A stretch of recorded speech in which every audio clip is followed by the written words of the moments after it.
चलिए और अब आपको दिखाते हैं 6 मिनट में 36 खबरें।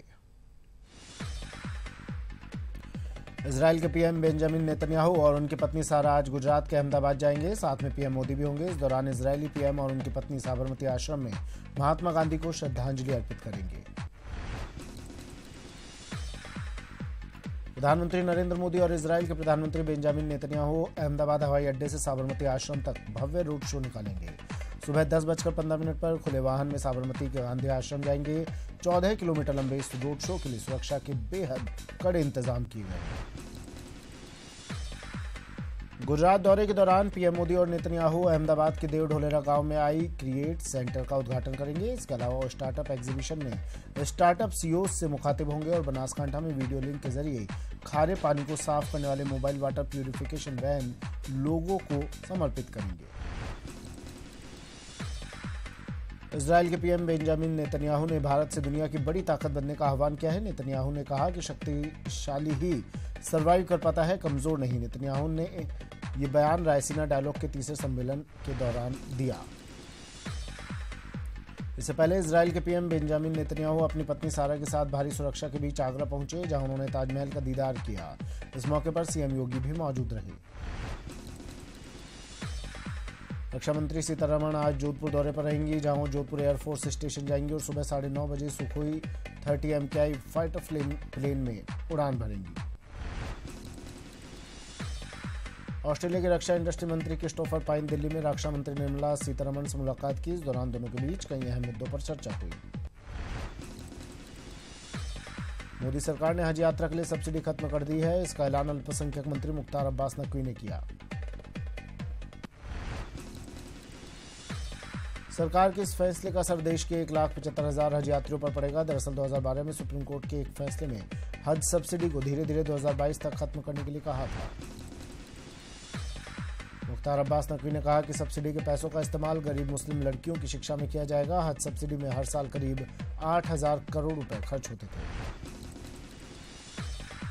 जमात उलेमाए हिंद के नेशनल प्रेसिडेंट मौलाना सोहेब कासमी ने हज सब्सिडी हटाए जाने का स्वागत किया है। उन्होंने कहा कि वो सरकार के इस फैसले की तारीफ करते हैं। सब्सिडी से एजेंट्स वालों को फायदा होता था, साधारण हाजी को नहीं।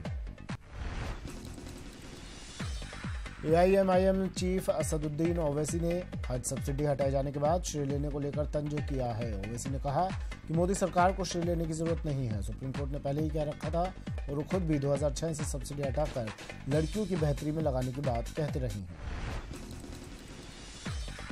केंद्रीय मंत्री विजय सापला ने त्रिपुरा सरकार पर हमला बोला। सापला ने कहा कि राज्य में लॉ एंड ऑर्डर खत्म हो चुका है। उन्होंने कहा कि बीजेपी के दलित कार्यकर्ताओं को सत्ता पार्टी के लोग मौत के घाट उतार रहे हैं। त्रिपुरा में विधानसभा चुनाव से पहले सियासी घमासान शुरू हो गया है। सत्ताधारी सीपीएम ने ईसी को चिट्ठी लिखकर केंद्र सरकार पर नियम उल्लंघन करने का आरोप लगाया है। वामपंथी पार्टी के स्टेट सेक्रेटरी ने आरोप लगाया है कि एनएसए अजीत डोभाल राज्य के चुनाव को लेकर गृहमंत्री राजनाथ सिंह के घर बैठक में हिस्सा लिए थे, जो नियमों के खिलाफ है। जज विवाद मामले में अटॉर्नी जनरल के वेणुगोपाल ने बड़ा बयान दिया है। वेणुगोपाल के मुताबिक विवाद सुलझता नजर नहीं आ रहा। हालांकि उन्होंने फिर भी 2-3 दिन में मामला पूरी तरह सुलझ जाने की उम्मीद जताई है। लालू प्रसाद के चौथे दामाद राहुल यादव से ईडी आज पूछताछ कर सकते हैं। ईडी ने समन भेजकर राहुल यादव से पूछताछ के लिए बुलाया है। राहुल पर आरोप है कि उन्होंने अपनी सास यानी राबड़ी देवी को 1 करोड़ का लोन दिया है। फिल्म पद्मावत के खिलाफ आज से नए सिरे से विरोध प्रदर्शन शुरू हो सकता है। राजस्थान के कई समुदाय के लोग आज चित्तौड़गढ़ से दोबारा प्रदर्शन करने का ऐलान किया है। साथ ही राजपूत समुदायों का प्रतिनिधिमंडल रविवार को गृहमंत्री राजनाथ सिंह से मुलाकात करेगा। फिल्म पद्मावत को लेकर विवाद थमने का नाम नहीं ले रहा। राजस्थान के धौलपुर में राजपूत करणी सेना ने फिल्म पद्मावत के विरोध में रैली निकाली और पूरे प्रदेश में बैन लगाने की मांग की। करणी सेना के चीफ लोकेंद्र कालवी ने फिल्म पद्मावत पर रोक लगाने की मांग की और पीएम मोदी और वसुंधरा सरकार से उनकी भावनाओं को समझने का आग्रह किया। असम के तिनसुकिया जिले के नमफाई रिजर्व वन के पास 9 तेल टैंकरों को आग के हवाले कर दिया गया। इस घटना में NSCN के आतंकवादियों का हाथ होने का संदेह जताया जा रहा है। घटना मंगलवार शाम 5 बजे के आसपास की है। तब कच्चे तेल का टैंकर अरुणाचल प्रदेश से आ रहा था। अमेठी में राहुल गांधी के एक कार्यक्रम के दौरान कांग्रेस और बीजेपी कार्यकर्ताओं के बीच झड़प हुई। इस दौरान मोदी मोदी के नारे भी लगे। पुलिस ने हालात पर काबू पाने के लिए लाठीचार्ज भी किया। प्रधानमंत्री नरेंद्र मोदी ने राजस्थान के बाड़मेर में ऑयल रिफाइनरी प्रोजेक्ट का शिलान्यास किया। इसके बाद उन्होंने सभा को संबोधित करते हुए सरकार की उपलब्धियां गिनवाई और कांग्रेस को भी निशाने पर लिया। ऑयल रिफाइनरी के शिलान्यास के मौके पर पीएम ने कांग्रेस को अकाल का जुड़वा भाई बताया और कहा कि सिर्फ पत्थर लगाने से काम शुरू नहीं होता, काम करके दिखाना पड़ता है। कांग्रेस नेता अर्जुन मोढवाडिया की अस्पताल में प्रवीण तोगड़िया से मुलाकात पर उप मुख्यमंत्री नितिन पटेल ने कड़ी प्रतिक्रिया दी। नितिन पटेल ने कहा, तोगड़िया के साथ कांग्रेस का प्रेम घड़ियाली आंसू है, जिसका मकसद राजनीतिक फायदा उठाना है।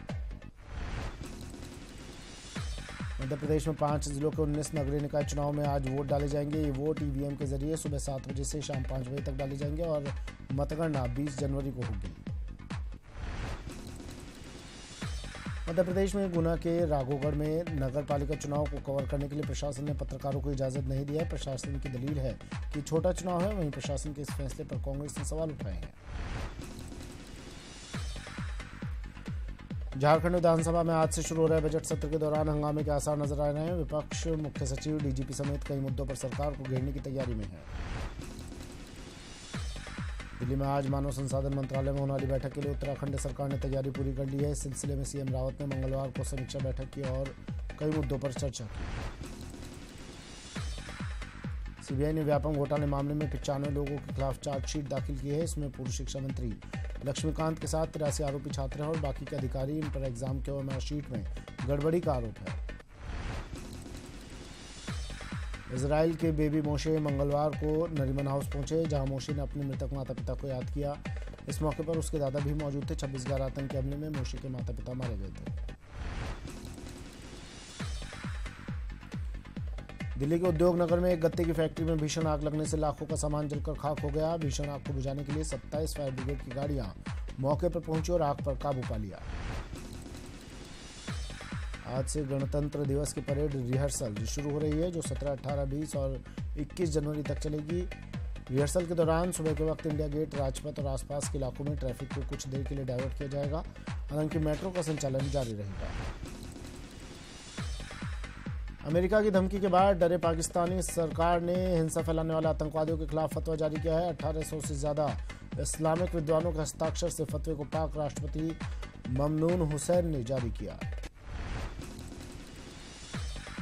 अफगानिस्तान के लोगार राज्य ने अमेरिकी राष्ट्रपति डोनाल्ड ट्रंप को मेडल ऑफ ब्रेवरी से नवाजा है। ट्रंप को यह पुरस्कार पाक को दी जाने वाली आर्थिक मदद को रोकने के लिए दिया गया है।